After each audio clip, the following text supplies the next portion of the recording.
Assalamualaikum warahmatullahi wabarakatuh. Alhamdulillah wassalatu wassalamu ala Rasulillah. Segala puji bagi Allah Jalla Jalaluh. Salawat dan salam semoga senantiasa tercurahkan untuk baginda Nabi kita Muhammad alaihi salatu wassalam. Amma ba'd, kaum muslimin yang semoga dirahmati oleh Allah Jalla Jalaluh. Habibati fillah, segala puji bagi Allah Azza wa Jalla. Segala puja hanya miliknya. Dialah Rabbul Alamin yang tidak ditanya tentang apa yang dia kerjakan. Tapi kita sebagai makhluknya yang akan ditanya kenapa kita berbuat dan untuk apa kita berbuat. Namun Allah Azza wa Jal dalam semua tindakannya, dalam semua perbuatannya, semuanya indah. Semuanya penuh dengan hikmah. Tidak ada yang sia-sia dari apa yang Allah perbuat. Allah itu Hakimun Hamid. Kita masih akan berbincang tentang bagaimana berbakti kepada kedua orang tua. Bagaimana menjaga hubungan kekerabatan.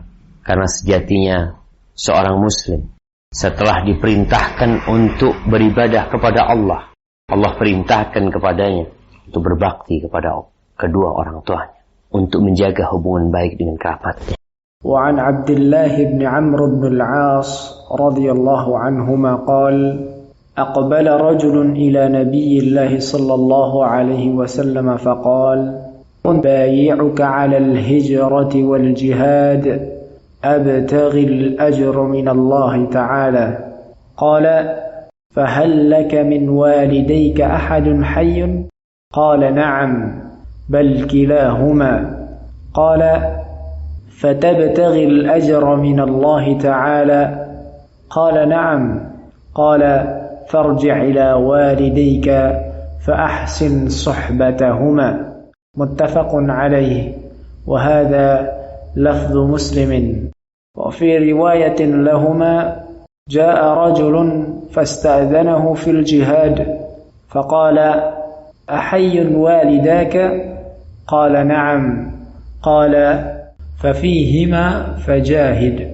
Dari Abdullah bin Amr bin Al-As radhiyallahu anhuma, dia berkata, ada seseorang yang datang kepada Nabi Allah sallallahu alaihi wasallam seraya menyatakan, aku berbaiat kepadamu untuk berhijrah dan berjihad dengan hanya mengharapkan pahala dari Allah subhanahu wa ta'ala semata. Beliau bertanya, apakah ada salah seorang dari kedua orang tuamu yang masih hidup?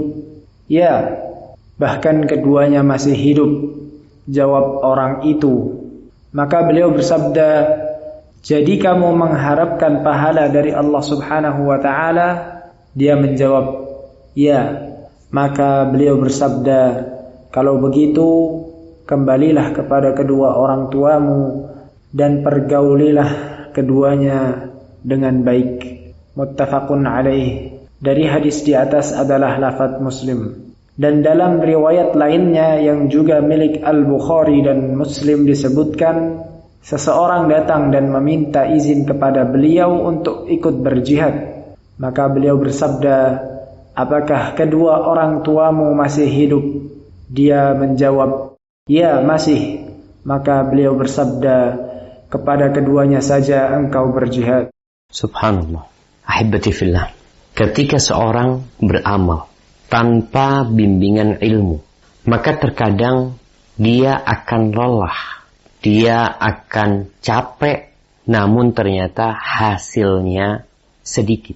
Kita semua tahu bahwasanya syarat diterimanya amalan hamba adalah ikhlas lillahi ta'ala dan sesuai dengan tuntunan Rasulullah SAW. Kemudian di dalam amalan-amalan yang diperintahkan oleh Allah Jalla Jalaluh, ternyata ada skala prioritas. Ini yang perlu ilmu lebih mendalam lagi. Contoh ringan, ketika seorang lelaki berangkat sholat Jumat, kemudian dia terlambat dan sampai masjid, ternyata azan Jumat sedang dikumandangkan. Khatib sudah naik mimbar, khatib sudah mengatakan Assalamualaikum warahmatullahi wabarakatuh, kemudian dikumandangkan azan. Ini orang telat. Kebanyakan orang di masjid, biasanya nih, mereka akan berdiri, menjawab azan. setelah mereka menjawab adzan, mereka baru sholat sunnah tahiyatul masjid. Apakah yang dikerjakan mereka itu perbuatan baik sehingga dia mendapatkan pahala menjawab adzan, kemudian setelah itu mereka baru sholat sunnah tahiyatul masjid? Para ulama menjelaskan bahwasanya menjawab adzan itu sunnah, sedangkan mendengarkan khutbah Jumat adalah sebuah kewajiban. Maka tatkala mereka melaksanakan yang sunnah, kemudian meninggalkan yang wajib, maka tentunya mereka melakukan amalan yang kurang tepat, yang kurang baik, walaupun dalam pandangan mereka baik. Maka di sini seorang ketika masuk ke masjid dan khatib sudah naik mimbar, adzan dikumandangkan, maka bersegeralah dia tahiyatul masjid tanpa menjawab adzan, kemudian setelah itu dia mendengarkan khutbah Jumat. Ini sahabat datang menjumpai Nabi SAW. Siapa yang tidak tahu dengan fadilatul jihad, keutamaan jihad fi sabilillah? Siapa yang tidak kenal dengan keutamaan hijrah menuju kepada Allah dan Rasulnya? Ini pemuda datang mengatakan, ubayi'uka 'alal hijrati wal jihad, abtaghil ajra min Allah. Dia menjelaskan bahwasanya aku hijrah dan jihad berharap pahala dari Allah Azza wa Jalla. Dia menunjukkan keikhlasannya. Rasulullah sallallahu alaihi wasallam tidak mempertanyakan keikhlasan dia. Yang Nabi tanyakan, ayah ibumu ada yang masih hidup? Nih dia berharap tewas di jalan Allah, berdarah-darah menegakkan agama Allah. Ditanya abahnya, ibunya masih hidup? Kata sahabat ini, keduanya masih hidup.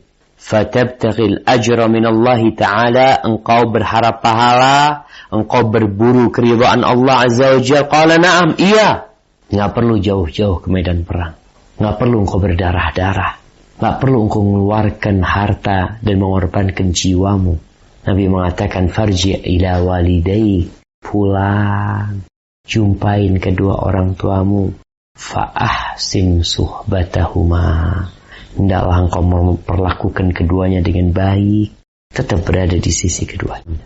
Di riwayat lain dikatakan oleh Nabi SAW, fafihima fajahid, maka dalam kedua orang tuamu ini berjuanglah. Tatkala jihad itu fardu kifayah, jihad itu terkadang fardu ain. Seperti ketika pemimpin umat Islam menyuruh semuanya berangkat, harus berangkat. Seperti tatkala musuh datang masuk menyerang negeri itu, semuanya berjihad. Tapi ada jihad yang fardu kifayah. Kalau udah ada yang berangkat cukup. Yang diinginkan 70 orang, ya sudah 70 orang berangkat. Kadang-kadang Nabi SAW mengutus 70 sahabat, ada yang diutus 10 sahabat untuk berjihad. Nabi menyuruh mereka berangkat, bukan untuk semuanya.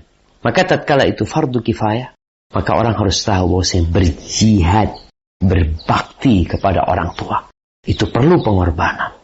Engkau korbankan waktumu, engkau melawan jiwamu yang ingin santai, yang ingin hidup, menikmatin bersama keluargamu. Kemudian engkau diperintahkan untuk berbakti kepada orang tua. Haibati fillah, kalau nih orang mau berjihad, nih orang mau berhijrah, bagaimana dengan orang-orang yang hanya meninggalkan kedua orang tua dalam rangka mengais rizki? Merantau, izin sama orang tuanya, aku akan merantau ayah, menuntut ilmu, merantau bekerja untuk memperbaiki ekonomi. Lalu orang tua tidak memberikan izin. Udah di rumah aja. Makanya sang anak itu sebelum meninggalkan orang tua, dia lihat kondisinya. Lebih utama mana anak di rumah berbakti sama orang tua, atau anak keluar kota bekerja untuk mengais rezeki. Ada yang meninggalkan orang tuanya sampai keluar negeri umpamanya. Maka lihat kondisi. Dan mana yang lebih disukai oleh orang tuamu. Kalau orang tuamu menginginkan engkau yang sedang, ini sahabat ini mau berangkat. Ada orang yang sudah berangkat, kemudian disuruh balik sama orang tuanya, balik. Haibati fillah, maka jangan sampai gara-gara kilauan dunia ini, kita lupa dengan amalan yang mulia, yang seharusnya kita bersungguh-sungguh. Fafihima fajahid. Bersungguh-sungguh dalam berbakti kepada orang tua. Bukan kalau ada waktu, bukan kalau ada kelebihan rezeki, tapi dalam semua kondisi engkau berusaha untuk membahagiakan kedua orang tua. Barakallahu fikum. Jamaah rahimakumullah, Itu yang bisa kita kaji. Semoga ilmu yang kita kaji hari ini berguna buat kita dan bisa kita amalkan dalam kehidupan kita. Dan semoga Allah menerima amalan kita. Sampai berjumpa kembali. Barakallahu fiik. Wassalamualaikum warahmatullahi wabarakatuh.